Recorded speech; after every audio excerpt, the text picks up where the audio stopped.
오늘 사연은 엄마의 재혼, 그리고 가출하고 갈 곳 없어 비 내리는 작은 교회 계단에서 홀로 울던 한 아이의 이야기입니다.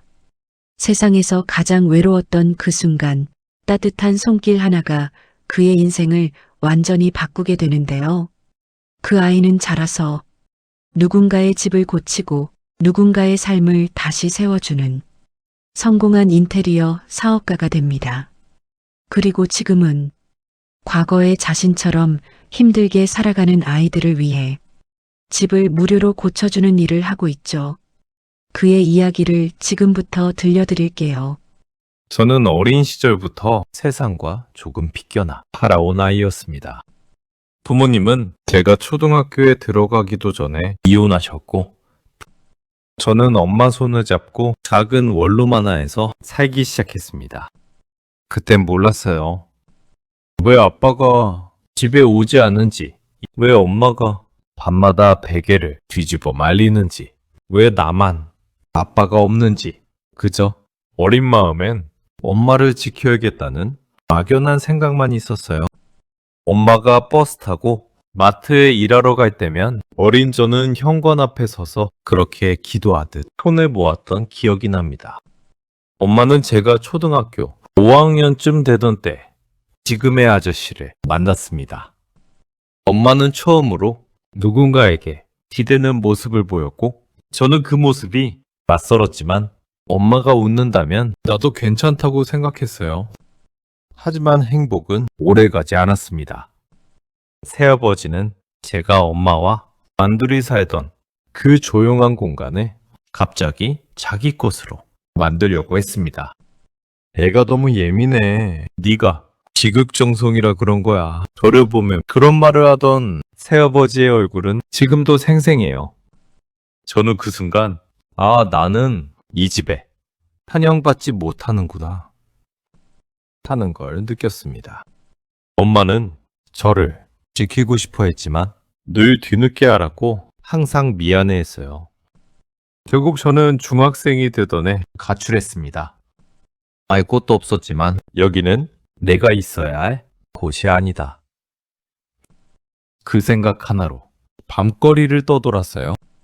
그렇게 며칠을 떠돌다 비를 맞으며 교회 현관 계단에 쪼그려 앉아있을 때 어떤 목사님이 저를 발견했습니다.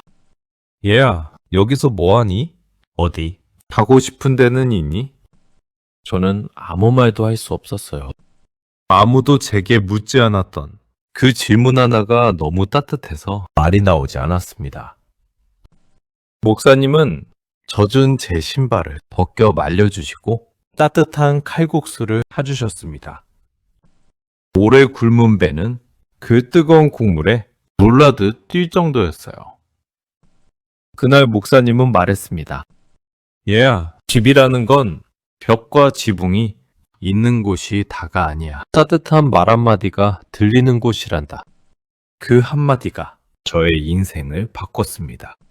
안정, 그리고 처음 느껴본 내 자리. 저는 교회에서 잠시 지내게 되었고, 목사님은 제 학업, 생활, 마음을 하나하나 돌봐주셨어요. 처음이었어요. 누군가가 제 이름을 불러주며 잘했어, 괜찮아, 넌 할 수 있어 라고 말해주는 순간 저는 자존감이 회복되었습니다. 그 후로 저는 무언가를 만드는 일에 관심이 많아졌습니다. 교회 교실 수리를 도울 때였어요. 낡은 합판에 떼어내고 칠을 하다가 저도 모르게 중얼거렸죠. 이렇게 바뀌니까 느낌이 완전히 달라지네. 그 말을 들은 목사님은 저를 조용히 바라보며 말했습니다. 너 이 일 좋아하는구나. 그 말이 신기하게도 제 마음에 깊게 꽂혔습니다. 고등학교를 마치고 저는 인테리어 일부터 배우기 시작했습니다. 기초부터 배우며 나무 자르고 페인트 칠하고 타일 붙이고 문틀 잡고, 처음엔 손에 피멍이 들고 팔에 베이고 먼지가 눈에 들어가 눈물이 나는 날이 많았지만 그 모든 과정이 왜인지 너무 좋았습니다. 남들에겐 고된 일일지 몰라도 저는 내가 누군가의 공간을 바꿔줄 수 있다는 생각이 이상할 만큼 가슴을 뛰게 했거든요. 시간이 지나며 실력이 붙었고 입소문이 나기 시작했습니다. 젊은데 일 정말 꼼꼼하게 하네. 기본에 충실해서 믿음이 간다. 그 칭찬들이 쌓이고 쌓여 저는 30이 되기 전 저의 인테리어 회사를 차리게 되었습니다. 저는 지방의 작은 집이나 오래된 상가를 리모델링하곤 했는데 어느 날 한 고객님이 말했습니다. 우리 신사동 집도 좀 맡아봐요. 여기서 이렇게 꼼꼼하게 하는 사람 처음이야. 그 집은 저에게 완전히 새로운 세계였습니다. 대리석, 원목, 수입 조명, 천장 라인, 조명 설계, 고급 자재와 완벽한 마감이 필수인 곳이었죠. 저는 밤새워 도면을 그리고 정말 한치의 오차도 없이 시공했습니다. 그리고 그 집은 완벽히 변했습니다. 그 이후 입소문은 미친 듯이 퍼져나갔습니다. 압구정, 청담, 삼성동, 반포, 강남의 부잣집 인테리어 문의가 폭주하기 시작했어요. 한 달 매출은 6억, 많게는 10억까지도 올라갔습니다. 저는 제가 이렇게 커져버릴 줄 몰랐어요. 그런데 제가 정말 변한 순간은 돈을 벌었을 때가 아니라 어느 날들은 한 여고생의 사연 때문이었습니다. 아빠는 5살 때 돌아가시고 엄마랑 둘이 살고 있는데요. 엄마가 자궁암 말기래요. 눈물을 참으며 말하는 그 소녀는 제 어린 시절과 너무도 닮아 있었어요. 혼자 세상과 싸우는 그 작은 어깨가 어찌나 가여운지 제가 그 아이에게 말했다는 것 지금도 기억합니다. 집 혹시 누가 좀 고쳐줬으면 좋겠다는 생각 해본 적 있니? 소녀는 조심스럽게 고개를 끄덕였습니다. 그 집은 내가 겪었던 어둠과 같았다. 제가 그 집을 처음 봤을 때 입술이 달달 떨렸습니다. 곰팡이에 뒤덮인 벽, 비가 새어 물이 고인 천장, 난방이 고장난 방, 찢어진 장판, 냄새가 밴 오래된 합판 가구들. 그 집은 제가 어린 시절 살던 그 방과 너무 똑같았어요. 아, 이 집을 고치면 이 아이의 마음도 조금은 바뀌지 않을까. 저는 그렇게 생각했습니다. 그리고 저는 제 인생에서 가장 완성도 높은 인테리어를 하게 되었습니다. 처음으로 재능 기부를 한 순간이었죠. 벽을 허문 다음 마녀를 새로 하고 따뜻한 조명을 깔고 수납장을 새로 제작하고 아이를 위한 작은 책상을 만들고 엄마가 쉴 수 있는 공간을 따로 설계하고 작업이 끝났을 때 그 소녀는 두 손으로 입을 가리고 울기 시작했습니다. 그 아이의 모습에서 아, 내가 진짜 해야 하는 일은 따로 있는 거구나.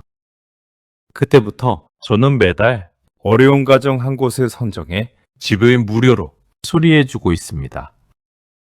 그 작은 변화가 한 아이의 미래를 바꾸고 한 가족의 마음을 세우고 또 다른 희망을 만들어준다는 것. 저는 이제 너무 잘 알거든요.